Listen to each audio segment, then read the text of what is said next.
I can't believe it actually exists and it's finally here. Today I'm going to be doing an advanced look at the Locke Key Keyhouse Compendium from IDW. So, let's get started.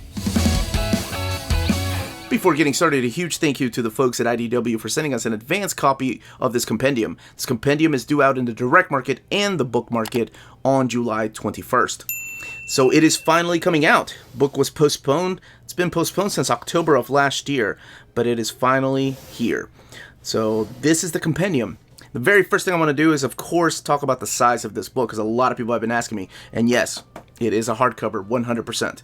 Here it is compared to the size of a Marvel omnibus. So, the dimensions are the size of an omnibus. Comparing the spines here, and you can see that it's just as tall. And then the backs here. As far as the book, though, the dimensions are identical to that of an omnibus.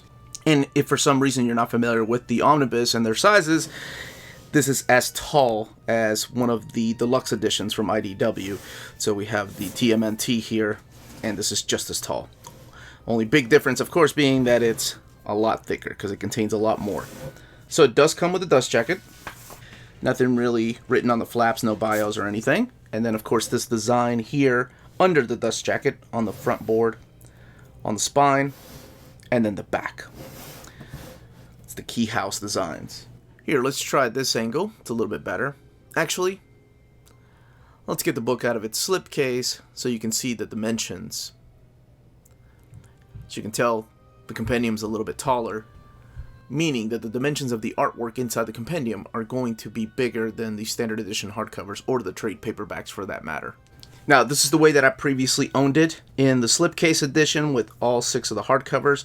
However, this particular compendium, the art is taller. So this is as tall as the master editions. But let's go ahead and get this open and take a look inside, talk a little bit about the book. So this does have some black bookend pages. There's the design again.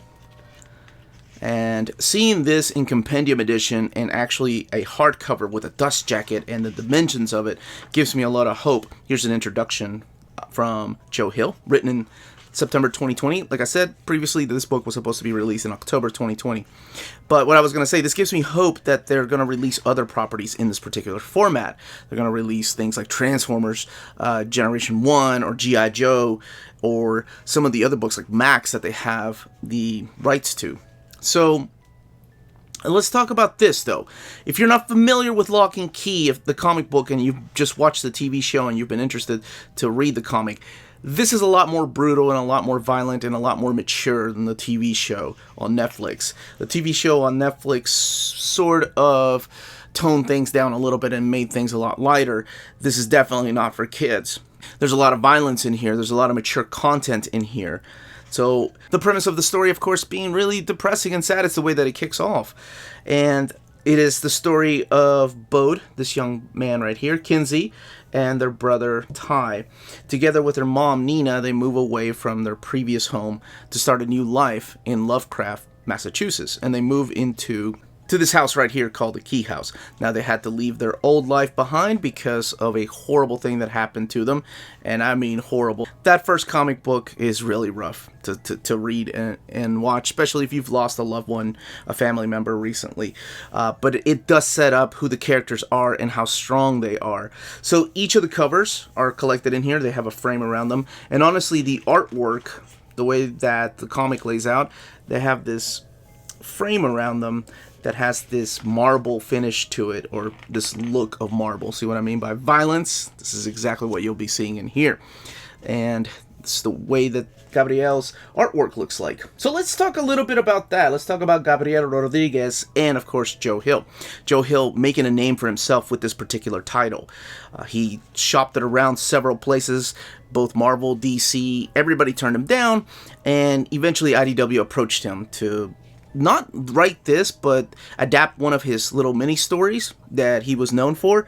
And he turned them down and said, hey, I have a better idea. This is something I've been looking forward to writing. So in the intro, this is all explained. And the intro is actually really nice. It kind of gives you an idea why he decided to go with Gabriel Rodriguez, who is not really who I think of when I think of a horror story. When I think of just you know, when you think of horror, you think of dark, you think of sketchy kind of artwork, you think of bold lines sometimes. His art style kind of reminds me a lot of Arthur Adams or Nick Bradshaw, has a cartoony feel to it. So when I first read it, that was one of the things for me. It didn't really set the mood. But the trick was not to make it look real. The trick was to lure you into a state of false security by creating this type of art that you see them and you're like, oh, this is like a cartoon. You get to fall in love with the characters because they have big, bright eyes. You don't think anything's gonna happen to them. They look cartoony. They look like a family you want to get to know. And you do, and you fall in love with the characters. And that's what happens. And then, of course, it balances out the horrible things that are gonna happen because there are horror elements in here. There's supernatural elements. There is time displacement. There is out-of-body experience in here. And that's just the tip of the iceberg. There's even a little bit of what we come to find in superhero comics. So if you've not read this, this is top 10 for me, one of the best horror comics I've ever read. It's in my top 10 favorite horrors. I think I made the list last year. So don't let the artwork fool you, and actually let the artwork fool you. Think you're coming in reading something cartoony and then don't expect all these horror things that are going to be thrown at you. Because there's a lot of times that it's going to break your heart too. I'll say that without going into spoilers. From the very beginning, it sets the tone of what the entire series is going to be like. Lots of moments I found myself here saying, no, why? That's not fair. And then, of course, tearing up a little bit. But that's just me. I don't know. Leave the comments down below. Let me know how you felt about the book without giving any spoilers. I love that his art style can change. There's a few things that he does homages to, and this being, of course, Calvin and Hobbes kind of art style that he has here. It's adorable. But let's not... Oh, here's one from Sergeant Rock, or those old war comics. But let's not go that far down. Let's stick to the beginning because there's a lot of surprises later on that I don't want anybody to see.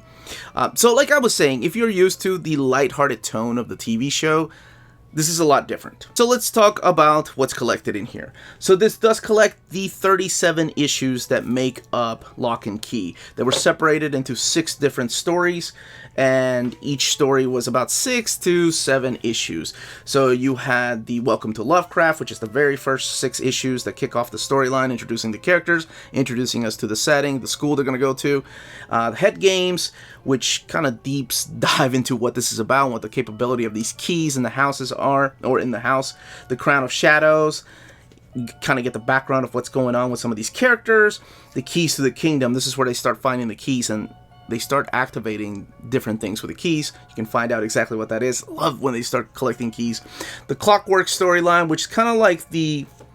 so wonderful. Just look at that spread pages. And then, of course, the finale, which is Alpha and Omega, telling you the beginning of how everything got started and then where our characters end up. Just appreciating what the spread pages look like in this bigger format. So all 37 issues are included in here. The book retails for $125 and it has 976 pages. Now, something you probably haven't seen are any extras.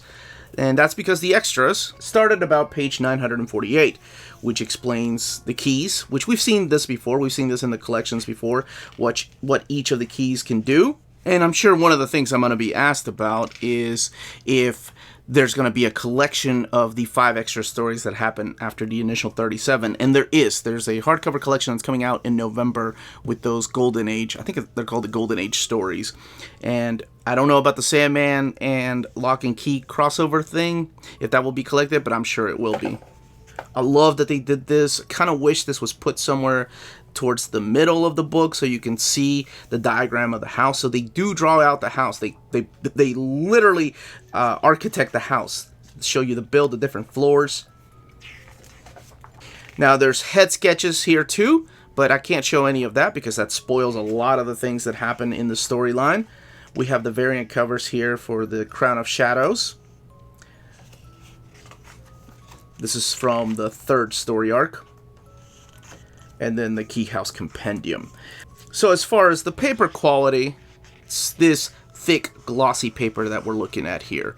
And the binding of the book, it is sewn binding. Binding is a little tight, but I don't think that's that big of a deal. I think once you read it a few times, here, let's look towards the beginning, how it kind of stays open, like this. Yeah. It's a little tight, but once you've read this a few times, and you will, it is Locke and Key, I think it'll be fine. And then the back, there we go, kind of give you an idea of what it looks like in the front and the back as it lays over. And again, looking at the one spread page that we can look at, because lots of those spread pages have spoilers on them. But it's finally here. That, as they say, is that. If you're interested in purchasing this book, don't forget to check out our sponsor, cheapgraphicnovels.com, your online source for collected editions up to 50% off retail price. Cheap Graphic Novels prides itself on excellent packaging, so your stuff gets to you in excellent condition, and they have amazing customer service. Check out their bargain deals for up to 90% off cover price. And for all you Minties that are watching, if you're a first-time customer, don't forget to mention that Near Mint Condition sent you their way for a promotional credit on free shipping on your next order. Now, this is only for U.S. customers. cheapgraphicnovels.com, your source for the hottest books with deep discounts, customer service, and excellent shipping that will keep you coming back for more. And that was the content, the page count, and the build of this compendium. Let me know in the comments down below if this is the way you're picking it up, if you're going into this series completely blind and have never heard about it or know anything about it, if you're a fan of the Locke and Key TV show and you've been wanting to check out the comic for a while, if you're upgrading from your trade paperbacks, your slipcase editions, your single issues, or even the master edition, let me know in the comments down below. And if you have any more questions, please ask them in the comments below, and I'll be happy to answer them. Again, this was the Uncanny Omar. Thank you all so much for watching. Don't forget to hit that like button, subscribe button, ring that bell for notifications to let you know when our videos are going live. We are on Spreadshop and on Patreon. Amazing ways to support the channel if you can do so. And thank you so much to all our existing patrons. Couldn't do videos like this without you all. More importantly, everyone, please stay healthy, stay safe out there, and much love.